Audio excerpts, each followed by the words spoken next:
Creo que sería primero importante responder qué hace la Secretaría. Es una Secretaría muy complicada de entender en términos generales. Siempre comento que hay otras secretarías con el simplemente del nombre, ya, ¿no? Educación, salud, ejército. O sea, esos conceptos los tenemos muy arraigados desde niños, ¿no? Los conceptos básicos. Esta es una secretaría que tiene conceptos no tan comunes para el mexicano de a pie. El tema agrario. ¿Qué es el tema agrario, no? Es un tema muy particular. Responde a una lógica de desarrollo a partir de principios del siglo XX, el reparto agrario, ¿no? Ese legado de la Revolución Mexicana, que llevó su camino, que a partir de los años 50 hubo una reforma institucional de reparto agrario severa, importante a nivel nacional, pero el reparto agrario llegó a su terminación prácticamente a partir de los años 80, 90 y prácticamente se ha terminado siendo un tema administrativo el tema agrario. ¿Qué es el tema agrario particularmente? Es la atención a los ejidos y las comunidades. Ahora, ¿qué son los ejidos y las comunidades? En términos generales, son formas de propiedad social de la tierra. Eso quiere decir que la propiedad es una propiedad colectiva. Y ese es el espíritu, digamos, de la estructura agraria, ejidos y comunidades. El 52% del territorio nacional son ejidos y comunidades. Eso quiere decir que la mayoría del territorio nacional son ejidos y comunidades.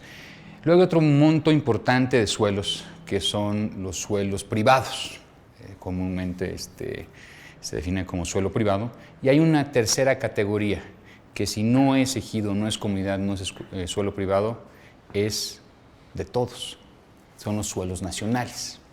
Entonces nosotros administramos en el ramo el apoyo a ejidos y comunidades a través del Registro Agrario Nacional, la propia PEA y el tema de terrenos nacionales. Es un tema muy importante. Luego, traemos lo que corresponde al tema del desarrollo, que es un concepto también muy complicado de dar a entender. ¿Qué es el desarrollo y cómo se aplica en el territorio? De forma muy sintetizada, es cómo nos desdoblamos como seres humanos, cómo constituimos las ciudades donde vivimos, cómo constituimos y conformamos las comunidades donde crecemos. Y eso recae en un tema de planeación. Resulta ser que estos documentos de planeación son los que dictaminan los usos de suelo. ¿Eso qué quiere decir? ¿Qué se puede y qué no se puede construir y en dónde sí y en dónde no? Entonces, si al lado de mi casa construyen una torre de 85 niveles o un Walmart, tendría que venir sustentado en un proceso de planeación urbana con, digamos, una metodología que pone a disposición las autoridades locales. El 20% de los municipios a nivel nacional, solamente el 20% tienen o tienen actualizados sus instrumentos de planeación. Un 80% del territorio nacional no los tiene. Sin embargo, se siguen otorgando usos de suelo. Entonces, eso es un problema, porque la planeación, cuando hablamos de planeación territorial y sobre todo cuando es planeación urbana, los grandes cambios se fincan, se construyen hoy y los llegas a ver dentro de 30 años. Toma tiempo. Pero son esos instrumentos que, si bien llevados, bien evaluados, en el futuro pueden tener mejores resultados en poder atender las grandes desigualdades sociales que en general se viven en el territorio. O sea, las desigualdades se viven en el territorio, se viven en las zonas urbanas, es donde, ¿no?, se notan, donde no tenemos agua, donde no tenemos luz, donde no tenemos alcantarillado, donde las viviendas son irregulares. Entonces hablamos del tema agrario, hablamos del tema de planeación y por último un tema muy importante que también es complejo entender, que es la política nacional de vivienda. Comúnmente ahora que hemos estado en el tema del COVID, ¿no?, hicimos muchas reflexiones de la vivienda y nuestro hogar y nuestro espacio privado. Pero es también importante hacer una reflexión que ese espacio privado está en un contexto público. Está en una comunidad, está en un barrio, etcétera, etcétera. Y que el 80% de la estructura urbana a nivel nacional son viviendas. Entonces, es una secretaría que ve el 52% del territorio nacional más terrenos nacionales. coordina en sentido estricto la planeación de desarrollo territorial, que si bien es una atribución local, tiene, digamos, implicaciones en los diferentes órdenes de gobierno.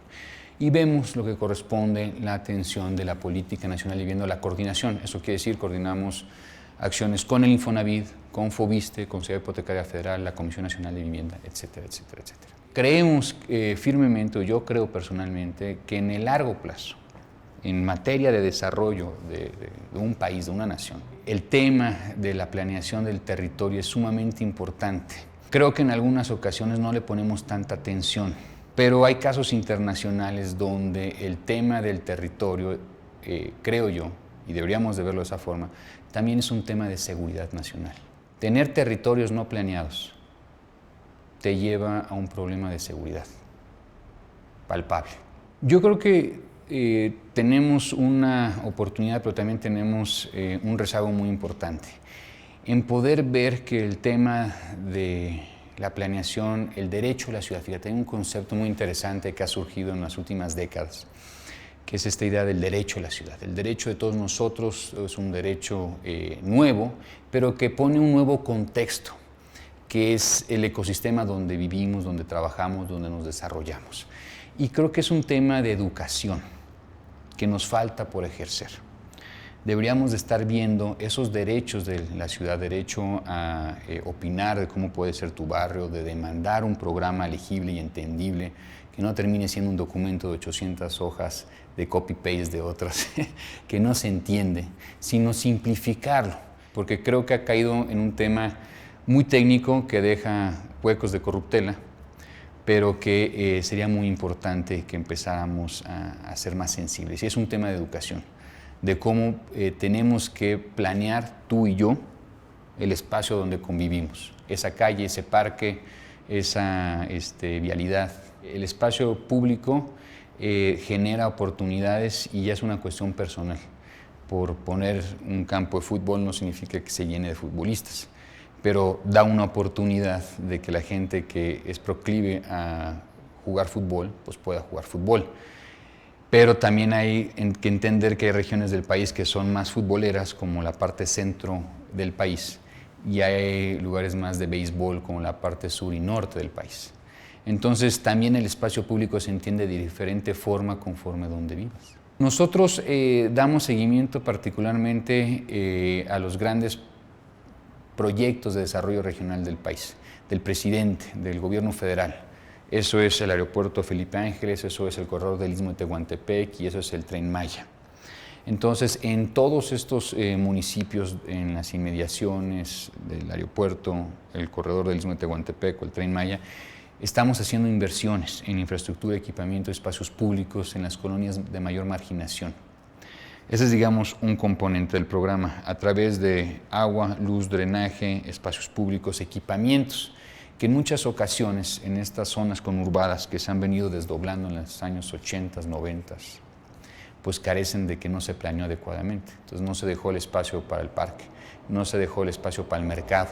Si bien es una obligación de los gobiernos municipales hacer inversión en infraestructura básica, hay una infraestructura que casi no se visualiza, que yo lo contemplo como una infraestructura también, que es el espacio público. El espacio público debe de verse igual que el agua.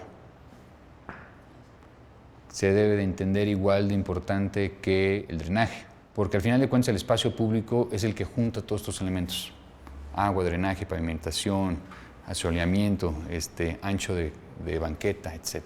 Nosotros, digamos, las solicitudes son inmensas, ¿no? Todos a nivel nacional. Las necesidades en materia urbana son infinitas, vamos a decir, en este país. Nosotros, antes de que entre una retroexcavadora, o sea, antes de que llegue una cuchara, una retroexcavadora, nosotros entramos un año antes. Mandamos un equipo de avanzada, hacemos un diagnóstico de datos estadísticos, o sea, peinamos todo el INEGI, vaciamos los datos, hacemos representaciones a través del GIS, que son estos programas estadísticos que nos dan mapas de calor dependiendo de falta de servicios básicos. Entonces todo lo vamos mapeando y entonces hacemos una preselección, digamos, de áreas donde sabemos que los datos que tenemos es que no hay agua, no hay certeza, altos índices de homicidio, etcétera, etcétera, etcétera. Entonces se va poniendo, digamos, de diferentes colores. la estructura urbana. Y ya tenemos una noción pues, en general y luego vamos y revisamos en campo. Entonces se hacen equipos multidisciplinarios, un arquitecto, un urbanista, un sociólogo, a veces un economista, un biólogo, de todo un poco, ¿no? Con la finalidad de que haga una exploración en sitio con las autoridades municipales, las estatales, y vayan a estas colonias a hacer reuniones de presentación grupal en las plazas públicas.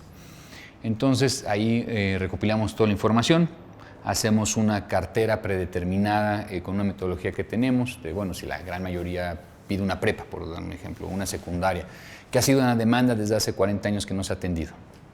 Cada municipio, pues lo vamos priorizando. La velocidad de ejecución es relativamente rápida. Bueno, me gustaría que fuese más rápida, pero no se puede.